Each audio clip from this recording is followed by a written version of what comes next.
అందరికీ నమస్కారం. ముందుగా మన గురువుగారైన పత్రిజీకి, స్వర్ణమాలమ్మకి నమస్కారం. నా పేరు ఈశాని. నేను 2వ తరగతి చదువుతున్నాను. నేను జైత్యాల నుండి వచ్చాను. ఈరోజు నేను భగవద్గీత 4వ అధ్యాయం 22వ శ్లోకం చెప్తున్నాను.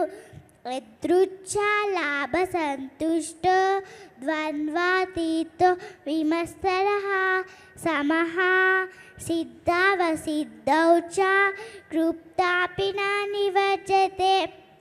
తాత్పర్యం: కోరుకోకుండా లభించిన వస్తువుతో ఎల్లప్పుడూ తృప్తిగా ఉండేవాడు, ఎవరి పట్ల లెసమాత్రం ఈర్ష్య లేనివాడు, ప్రాప్తంలోనూ అప్రాప్తంలోనూ సమబుద్ధి కలవాడు, కర్మలు చేసినప్పటికీ వాటిచే బంధింపబడడు.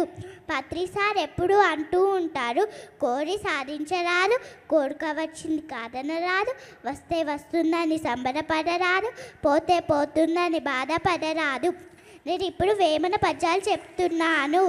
గాలిలోన పుట్టి గాలిలోన పెరిగి గాలిలోన మనమ వెరగలేక ముక్కులోని గాలి ముత్తికి దారేయ విశ్వదాభిరామ వినురవేమ. ఆలుసుతులు మాయ, అన్నతమ్ములు మాయ, తల్లిదండ్రులు మాయ, తాను మాయ, తెలియనీరు